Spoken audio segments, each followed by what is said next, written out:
नमस्कार सर्वांना। आज आपण दासबोधातील चौथ्या अभंगाचा भावार्थ पाहणार आहोत। हा चंद्रकंस या रागावर रचला आहे। फेरे फिरुनी प्रारब्धाचे झटकुनिया ओंगळी, जीव हा आला मानव कुळी। कुठलाही देह मनुष्य योनीमध्ये सहज येत नाही। बाळ गर्भामध्ये असताना तो खूप यातना भोगतो। 84 लक्ष योनी फिरून आल्यावर या प्राण्याला मनुष्य देह मिळाला आहे। ते त्याच्या पूर्वसंचितामुळे प्रत्येक जन्मात त्याचे भोग सुरूच होते आणि प्रत्येक गर्भातून ओंगळवाणी किळसवाणी भोग अवस्था झटकून तो मानव कुळात आला आहे। जन्मा येता कोहम कोहम मी परमेश्वर सोहम सोहम, नरदेहाच्या कल्याणाचे वचन स्मरेना मुळी, जीव हा आला मानव कुळी। आईच्या गर्भामध्ये जीव असतो तेव्हा तो शिवस्वरूप असतो। मी तो परमेश्वर आहे। त्या जीवाला आत्म्याला ही बुद्धी असते, स्वतःच्या स्वरूपाची जाणीव असते। पण तो जीव आईच्या गर्भातून बाहेर येतो तेव्हा तो रडायला लागतो। तेव्हा त्याला देहाची बुद्धी प्राप्त होते आणि स्वतःच्या स्वरूपाची जाणीव विसरली जाते।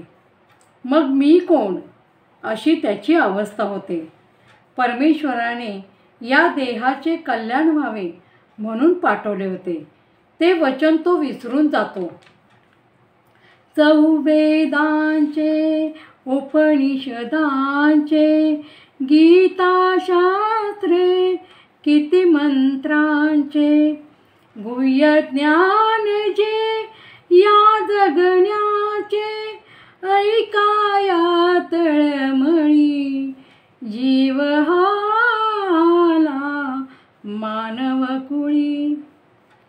ऋग्वेद, यजुर्वेद, सामवेद, अथर्ववेद यामधले उपनिषदे, भगवद्गीतेतील वेगवेगळी शास्त्रे, वेगवेगळ्या देवतांची मंत्र या सगळ्यांमध्ये ज्ञानाचे गुपित जे जगण्यासाठी आहे ते ऐकण्यासाठी त्याची तळमळ सुरू आहे आणि त्याची ही तळमळ शेवटच्या श्वासापर्यंत सुरूच राहणार आहे।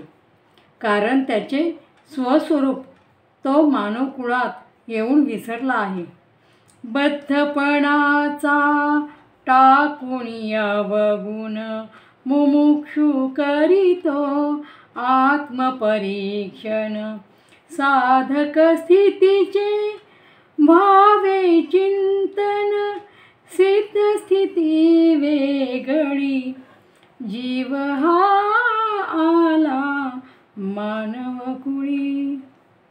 बद्ध म्हणजे ज्याच्यावर कसलाच परिणाम होत नाही असा अज्ञानात बांधलेला होय। मानवाने हा अज्ञानपणाचा वाईट गुण टाकून दिला पाहिजे।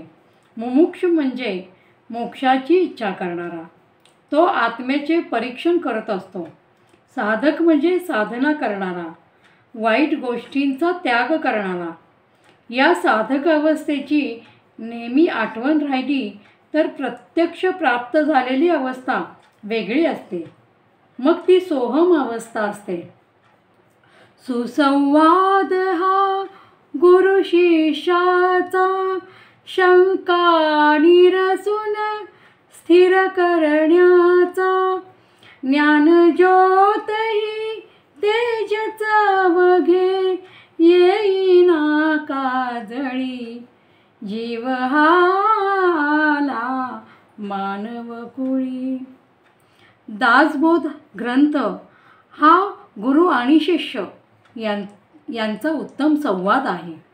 इथे विचारलेल्या प्रत्येक प्रश्न शंका यावर उत्तर मिळते। तेव्हा आपले मन शांत होते, कारण मिळालेल्या उत्तराने ज्ञान मिळते आणि या ज्ञानाला उपमा दिव्याच्या उजळणाऱ्या ज्योतीची दिली आहे. म्हणून ती ज्ञानज्योत आहे. ती तेजस्वी, अखंड तेवणारी, तिला कधी काजळी धरणार नाही. मग या अज्ञान जीवाला मानव कुळात जन्माला आल्याचे कारण समजते आणि परमेश्वरापर्यंत पोहोचण्याचे त्याच्या आयुष्याचे जन्माचे सार्थक होते. इथे हा 4था अभंग पूर्ण होत आहे. जय जय रघुवीर समर्थ.